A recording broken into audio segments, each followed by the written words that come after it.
Everyone, welcome back to our channel science Vedas. आज का जो टॉपिक है वो है आपका geometrical and physical interpretation of dot product. तो इस टॉपिक को शुरू करने से पहले हमने जो लास्ट टॉपिक कवर किया था, आइए एक बार उसको क्विकली रिवाइज कर लेते हैं।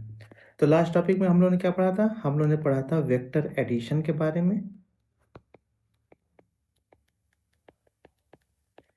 एंड सब्सट्रैक्शन के बारे में। जब हम लोगों ने वेक्टर एडिशन शुरू किया था तो सबसे पहले हम लोगों ने दो टाइप के वेक्टर एडिशन के बारे में जाना था। पहला कौन सा वेक्टर एडिशन था? पहला था triangle law of vector addition, triangle law of vector addition. दूसरा हम लोगों ने क्या पढ़ा था? Parallelogram of vector addition. इन दो के बारे में हम लोगों ने पढ़ा था और हमने इसमें क्या पढ़ा था? कोई भी रिजल्टेंट वेक्टर आर है, it is equal to vector A and plus vector B. और इसका जब हम लोगों ने मैग्नीट्यूड निकाला था रिजल्टेंट वेक्टर आर का, तो उसके लिए फार्मूला डिराइव किया था under root A square plus B square plus 2ab cos theta. और इसका काफ़ी डिटेल डेरिवेशन मैंने आप लोगों को समझाया था। साथ ही साथ एंगल फाई को हम लोगों ने फॉर्मुलेट किया था, जो कि था आपका tan inverse in a bracket b sine theta upon a plus b cos theta. ये हम लोगों ने एंगल भी कैलकुलेट किया था। यहाँ पे आप यहाँ पे phi is equal to tan inverse आप लिख सकते हैं, या tan phi is equal to b sine theta upon a plus b cos theta. तो ये तो हम लोगों ने वेक्टर एडिशन के बारे में बात किया था। फिर इसकी हम लोगों ने प्रॉपर्टीज को भी काफ़ी डिटेल में डिस्कस किया था। इसके बाद हम लोगों ने क्या पढ़ा था? हम लोगों ने पढ़ा था वेक्टर सब्सट्रैक्शन के बारे में, और अगेन उसका जो रिजल्टेंट वेक्टर है उसको हम लोगों ने कुछ रिप्रेजेंट किया था vector A minus vector B. और जो रिजल्टेंट वेक्टर है, जब हमने इसका मैग्नीट्यूड निकाला था vector R, it is equal to under root A square plus B square minus 2ab cos theta. ये जो माइनस साइन है, अगर आप वेक्टर एडिशन की बात करेंगे तो यहाँ +2ab होता है, लेकिन वेक्टर सब्सट्रैक्शन में -2ab होता है। तो इस बात को ध्यान रखिएगा। तो आइए अब हम लोग शुरू करते हैं वेक्टर मल्टीप्लिकेशन के बारे में। तो बेसिकली आपके दो टाइप के वेक्टर मल्टीप्लिकेशन होते हैं। फर्स्ट टाइप का जो वेक्टर मल्टीप्लिकेशन होता है वो होता है आपका डॉट प्रोडक्ट, और सेकेंड टाइप का जो मल्टीप्लिकेशन होता है वेक्टर, वो होता है cross product. Cross product again दो टाइप के होते हैं, एक होता है आपका वेज प्रोडक्ट और दूसरा होता है आपका क्रॉस प्रोडक्ट। इसमें क्या डिफरेंस है, क्या यूज़ है, ये हम जब नेक्स्ट टॉपिक कवर करेंगे वेज प्रोडक्ट में, उसमें हम लोग डिटेल में डिस्कस कर लेंगे। आइए अब हम लोग शुरू करते हैं डॉट प्रोडक्ट के बारे में। तो बेसिकली देखिए, जो डॉट प्रोडक्ट होता है ये एक वेक्टर का दूसरे वेक्टर में क्या रिलेशन होता है उसको डिफाइन करता है। सेकेंड थिंग, ये भी बताता है कि एक वेक्टर दूसरे वेक्टर से कितना सिमिलर है, tells how two vectors are similar और नॉट सिमिलर। तो ये फिगर को ध्यान दीजिए, मैंने इस फिगर को कह दिया this is our figure number 1।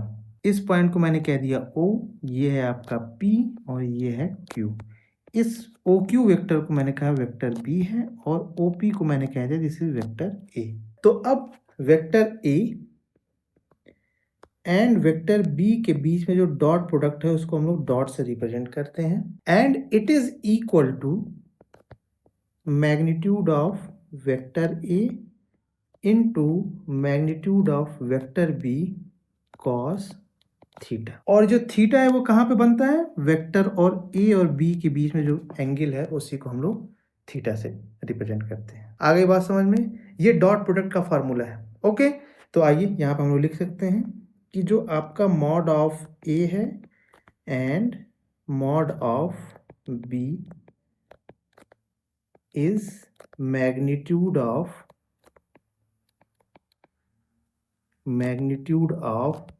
Vector A and vector B respectively. ठीक है, थीटा क्या है आपका? थीटा इज एंगल, देखिए मैं एक सिंबल बना दे रहा हूँ, ये एंगल का सिंबल है between vector A and vector B।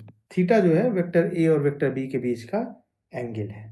अब आइए हम लोग बात करते हैं कि अगर थीटा की वैल्यू, सपोज करिए if theta is equal to 90 degree. अगर हम मान लेते हैं कि आपके दोनों वेक्टर एक दूसरे से 90 डिग्री का एंगल बना रहे हैं, तो उस केस में क्या होगा? सपोज करिए ये आपका इक्वेशन नंबर 1 है, तो आपका जो vector A dot vector B है, इट इज इक्वल टू हो जाएगा magnitude of vector A into magnitude of vector B cos 90 degree. और आपको पता है कि जो cos 90 डिग्री है इसकी वैल्यू क्या होती है? 0 होती है। तो आपका ओवरऑल वैल्यू क्या हो जाएगा? 0 हो जाएगा। अब हम दूसरा केस लेते हैं। वो केस क्या होगा? सपोज करिए if theta is equal to 0 degree, तो अगेन अब आपका क्या होगा? Vector A dot vector B is equal to mod of vector A and mod of vector B. यहाँ पे mod of vector A mod of vector B represents the magnitude of vector A and vector B respectively. ठीक है, अब यहाँ पे क्या होगा? Cos theta की जगह पे हम लोगों ने क्या रख दिया? 0 रख दिया है। और आपको पता है कि जो कॉस 0 होता है इसकी वैल्यू 1 होती है, विच मीन्स कि आपका वेक्टर ए डॉट बी का जो डॉट प्रोडक्ट होगा it is equal to mod of A and mod of B होगा। अब यहाँ पे हम बात देखते हैं कि सपोज करिए कोई दो वेक्टर हैं, अगर उनके बीच का एंगल जो है, सपोज फिगर 1 को ध्यान दीजिए, अगर आपकी थीटा की वैल्यू जो है वो 0 हो गई, थीटा जो है वो आपका क्या हो गया? 0 डिग्री हो गया, तो आपका क्या होगा? जो आपका ओ क्यू है और ओ पी है दोनों क्या हो जाएंगे? एक ही डायरेक्शन में हो जाएंगे। यहाँ पे ध्यान दीजिए, ये आपका ओ पी है और मैं डॉट डॉट बना दे रहा हूँ, ये आपका आपका ये ओ क्यू हो जाएगा। तो दोनों क्या हो जाएंगे? उनके बीच का एंगल 0 मीन्स दोनों वेक्टर एक दूसरे के ओवरलैप हो जाएंगे, और उस केस में आपका जो डॉट प्रोडक्ट है वो क्या होगा? मैक्स वैल्यू अचीव करेगा। अब हम थर्ड केस ले लेते हैं। थर्ड केस क्या है? इफ थीटा जो है वो आपका क्या है? 180 डिग्री है। अगर इसको हम वेक्टर रिप्रेजेंट करें तो कैसे करेंगे हम इसको रिप्रेजेंट?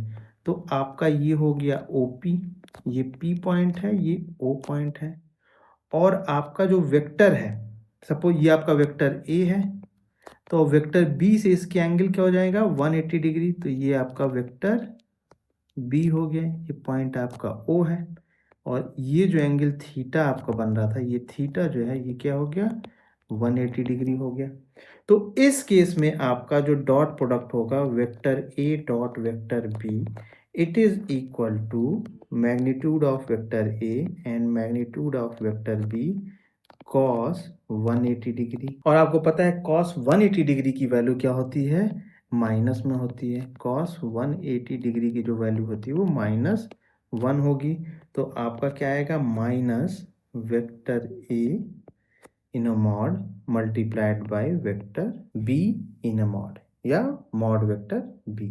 तो ये तो 3 कंडीशन हम लोगों ने थीटा के बेसिस पे डिफाइन कर दिया। और बेसिकली ये जो आपका डेफिनेशन था ये आपका ज्योमेट्रिकल डेफिनेशन हम लोगों ने बात कर ली है।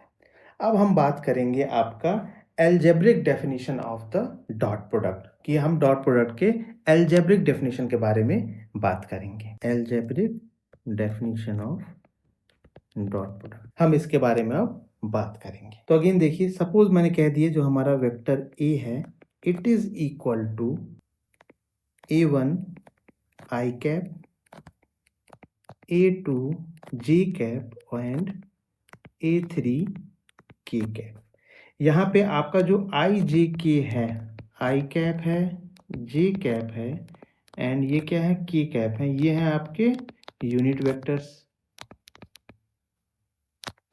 और इनका मैग्नीट्यूड जो होता है वो 1 होता है। और हम लोगों ने जब 3D स्पेस के बारे में पढ़ा था तब वहाँ पर काफ़ी डिटेल में बताया था। और जो आपका आई कैप होता है वो एक्स एक्सिस के अलॉन्ग यूनिट वेक्टर को रिप्रेजेंट करता है, जे जो होता है वो जे जो होता है वो वाई एक्सिस के अलॉन्ग यूनिट वेक्टर को रिप्रेजेंट करता है, और के जो होता है वो जेड एक्सिस के अलॉन्ग यूनिट वेक्टर को रिप्रेजेंट करता है। यहाँ पर हम इसको फिगर के थ्रू आपको शो भी कर दे रहे हैं। एक्स वाई ये जेड है, तो ये जो है आपका यूनिट वेक्टर आई है, ये जो है यूनिट वेक्टर जे है, और ये जो है यूनिट वेक्टर के है। अब आइए हम एक दूसरा वेक्टर लेते हैं, vector B. It is equal to B1 I cap, plus B2 J cap plus B3 K cap. अब अगर आपसे कोई कहे कि please calculate the vector A dot vector B, तो इस केस में आपका क्या होगा? तो ध्यान दीजिए, vector A dot vector B is equal to, एक ब्रैकेट में हम लोग वेक्टर A के टर्म्स लिख लेते हैं, A1I A2J plus A3 cap, dot product आपका होगा B1 I cap plus B2 J cap plus B3 K cap. अब यहाँ पे एक बात ध्यान लीजिए, आपको जो है डॉट प्रोडक्ट के बारे में हम बात करें यूनिट वेक्टर, तो देखिए आपका I डॉट I कैप जो है ये 1 होता है। आइए इसको हम लोग प्रूफ करते हैं। तो सपोज आपका ये I cap dot I cap, dot product के डेफिनेशन में इसको फिट करते हैं, तो आपका ये क्या हो जाएगा, mod of I cap into mod of I cap cos theta हो गया। अब आप देख रहे हैं कि I और I दोनों सेम है, मीन्स एक्स एक्सिस के अलॉन्ग है, तो इसके बीच में, दोनों के बीच में जो एंगल होगा वो क्या होगा, 0 होगा। तो आपका थीटा क्या होगा, थीटा इज इक्वल टू होगा 0 एंगल। अब अगली बात हम करते हैं, जब हमने कहा था कि यूनिट वेक्टर का मैग्नीट्यूड 1 होता है, तो आपका इस टर्म की वैल्यू भी क्या होगी, 1 होगी, इसकी भी 1 होगी। तो हम क्या लिख सकते हैं, 1 को अगर 1 से मल्टीप्लाई करेंगे तो हमें क्या मिलेगा, 1 मिलेगा, और कॉस थीटा की जगह पे हम 0 रख देते हैं तो हमें क्या मिलेगा, 1। तो हम ये कह सकते हैं कि नहीं, आई कैप डॉट आई कैप की वैल्यू क्या है, 1 है। ठीक है। सिमिलरली आपकी जे कैप डॉट जे कैप की जो वैल्यू है वो भी 1 होगी, और के कैप डॉट के कैप की वैल्यू भी 1 होगी। अब हम लोग अगली बात करते हैं कि आई कैप डॉट जे कैप की वैल्यू क्या होगी। तो सबसे पहले आप इस फिगर को ध्यान दीजिए, तो अगर आप देखेंगे तो यूनिट वेक्टर I और यूनिट वेक्टर J के बीच में जो एंगल है वो 90 डिग्री का होता है। तो यहाँ पे हम क्या लिख सकते हैं, हम लोग लिख सकते हैं mod of I cap into mod of J cap multiplied by cos theta. और यहाँ पे हमने अभी जस्ट बताया कि I कैप और J कैप के बीच में एंगल जो है वो 90 डिग्री का होता है, और इस टर्म का मॉड ऑफ आई कैप की वैल्यू 1 होगी, मॉड ऑफ जे कैप की वैल्यू 1 होगी। इन दोनों को मल्टीप्लाई करेंगे तो आपको 1 मिलेगा, और ये हो जाएगा कॉस 90 डिग्री, और 90 डिग्री की वैल्यू, कॉस 90 डिग्री की वैल्यू 0 होती है, तो ये ओवरऑल क्या हो जाएगा, 0 हो जाएगा। Means I cap dot product J cap क्या होगा, 0 होगा। सिमिलरली जे कैप डॉट प्रोडक्ट के कैप भी 0 होगा, और के cap dot product I cap भी 0 होगा। तो ये रूल आप याद रखिए, और इसको इस वेक्टर मल्टीप्लिकेशन में जब आप अप्लाई करेंगे तो आपको क्या मिलेगा, आपको इसका फाइनल जो डॉट प्रोडक्ट है वो मिलेगा A1 B1 plus A2 B2 plus A3 B3। किसका है ये, vector A dot product of vector B। तो ये तो हो गया आपका दो वेक्टर के डॉट प्रोडक्ट का एल्जेब्रिक डेफिनेशन। अब इस पे बेस देखिए, आपको काफी न्यूमेरिकल्स भी एग्जाम पे आ सकते हैं, या फिर ऐसे एक जेनरिक इक्वेशन दे देगा, मींस वेक्टर ए का ऐसे एक टर्म दे देगा, वेक्टर बी का दे देगा, और फिर कहेगा आप इसका डॉट प्रोडक्ट निकालिए। तो आपको मैंने सब कुछ समझा दिया है, ठीक है।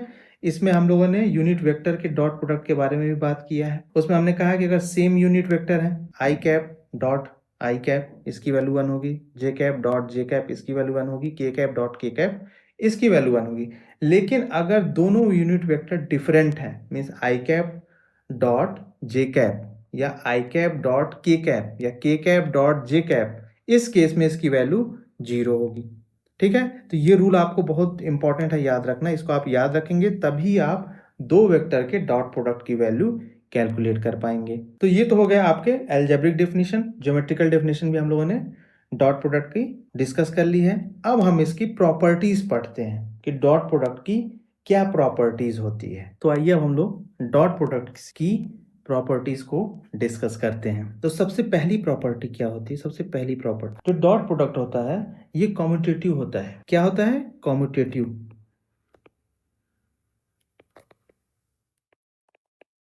कॉम्यूटेटिव होने का मतलब कि आपका vector A dot vector B is equal to vector B dot vector A. Second property क्या होती है? डिस्ट्रीब्यूटिव, मतलब ये डिस्ट्रीब्यूटिव प्रॉपर्टी को भी होल्ड करता है।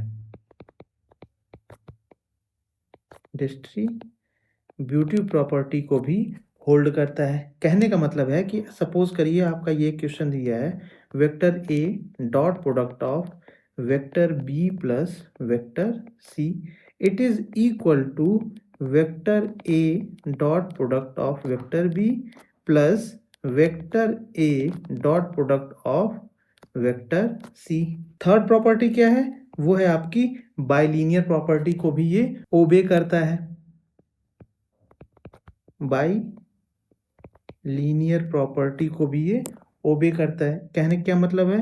सपोज करिए वेक्टर ए डॉट प्रोडक्ट कोई वेक्टर बी है जो कि किसी कांस्टेंट के से मल्टीप्लाइड है एंड प्लस है वो वेक्टर सी के, तो it is equal to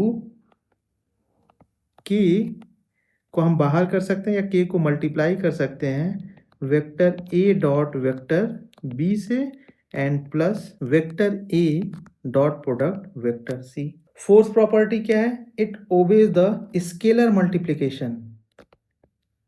scalar multiplication को ओबे करता है। तो स्केलर मल्टीप्लिकेशन क्या मतलब? सपोज करिए कोई वेक्टर ए है जो एक कांस्टेंट नंबर के के साथ मल्टीप्लाइड है और कोई वेक्टर बी है वो एक कांस्टेंट नंबर एल के साथ मल्टीप्लाई है, और इनका अगर आप डॉट प्रोडक्ट लेंगे तो it is equal to K into L multiplied by vector A dot product of vector B. और पांचवी जो प्रॉपर्टी होती है वो होती है ऑर्थोगोनल प्रॉपर्टी।